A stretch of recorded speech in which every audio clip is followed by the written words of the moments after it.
Page 48, Alouette. Now we're going to start learning new notes for the treble clef.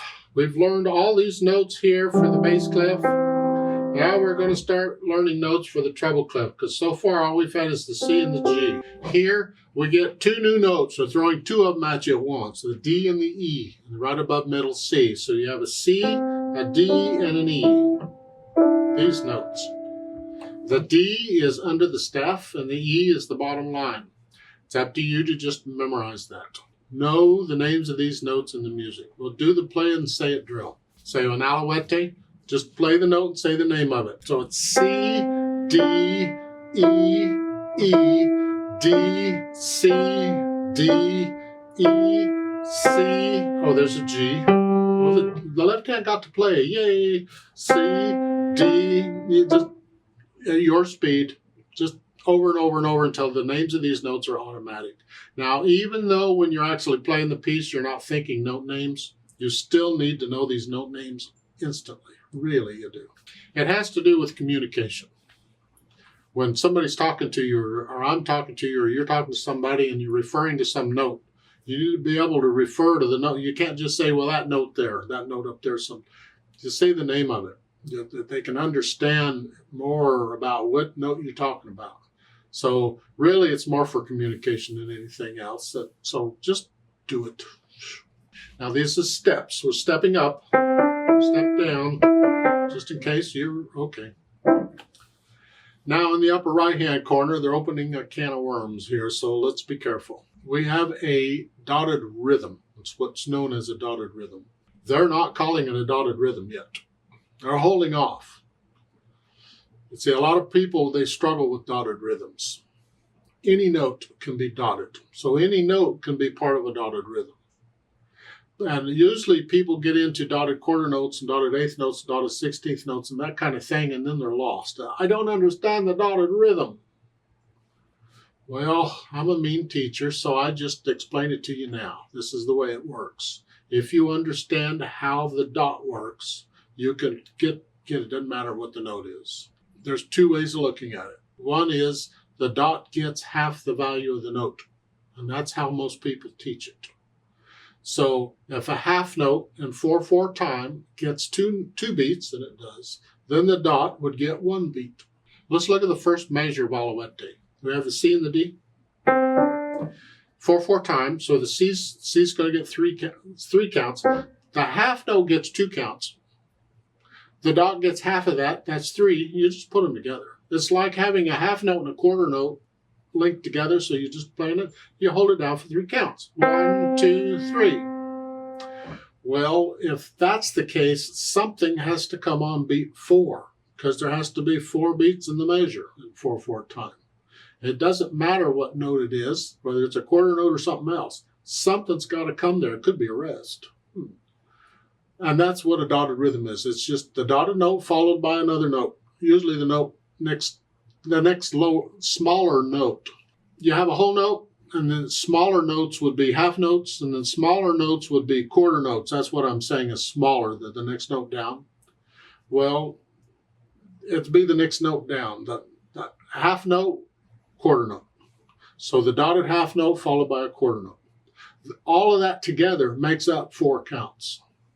Now, just in case you're not confused yet, another way of looking at it is that I told you the dotted half note's the same as 3 quarter notes. Just memorize that. Doesn't matter what the time signature is. It's always the same as the next note down.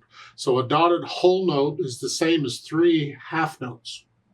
A dotted half note is the same as 3 quarter notes. And you haven't had it yet, but a dotted quarter note is the same as 3 eighth notes. It just keeps going down. So if you know what the lower note gets, you just think 3 of those, and you hold the note down that long. So this is like 3 quarter notes here. 1, 2, 3, 4. And all dotted rhythms work that way. And I'll talk about this more as we get more dotted rhythms, but that's it. Now let's see what an Alouette is about. Look it over, it's 1 line long. Clef signs are treble and bass clef. 4/4 time signature. I see dotted half notes and quarter notes and half notes and a whole note. They're all here. The right hand's playing most of this, and the left hand doesn't get one note. And we're using our new notes here. So let's take both hands together since the left hand only gets one note. The right hand, starting second finger on C, that puts the hand here. And the left hand, when it plays here, so that is here. And you're saying, why is the left hand second finger? Why can't it be some other finger? And the answer is, it can be. It can be any finger. Because it's only one note. What difference does it make? So they say 2, that's fine, we just use 2. It's a comfortable finger for most people. So it's 1, 2, 3, 4. 1, 2, 3, 4. 1, 2, 3, 4. 1, 2, 3, 4. 1, so I just play it through at my speed or whatever your speed. And make sure you count it out carefully, and you got the notes and the rhythms okay. Now remember, you're only counting at the beginning to get the rhythm. Once you know what the rhythm is, you don't count it, you feel the rhythm.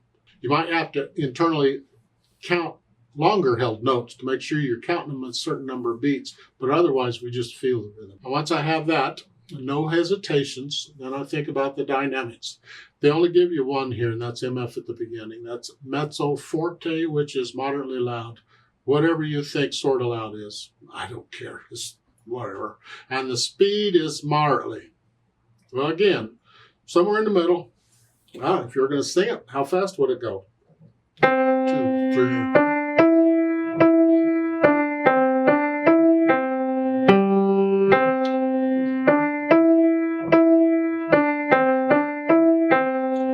And you're thinking 1, 2, 3, 4. That's kind of fast for moderate, and it is.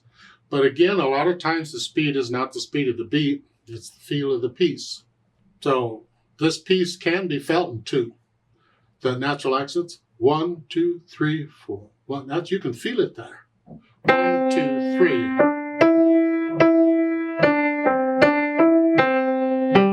1, 2. You can feel it there. In that case, it's slow. Yeah, it's somewhere in the middle. There's no set speed. You play it as you see fit. Remember the natural accents? 1, 2, 3, 4. Feel those 2 as you're doing it.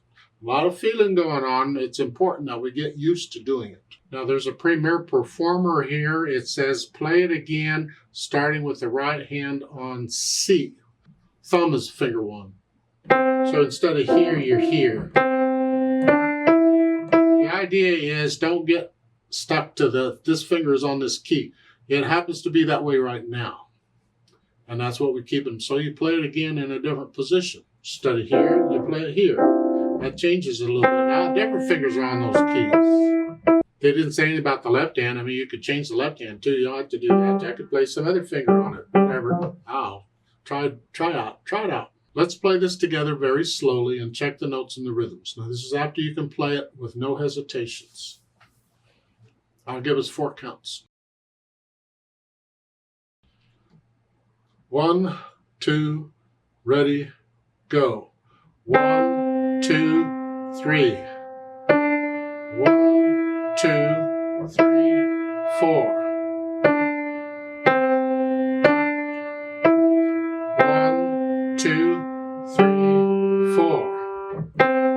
2, 3. 2, 3, 4.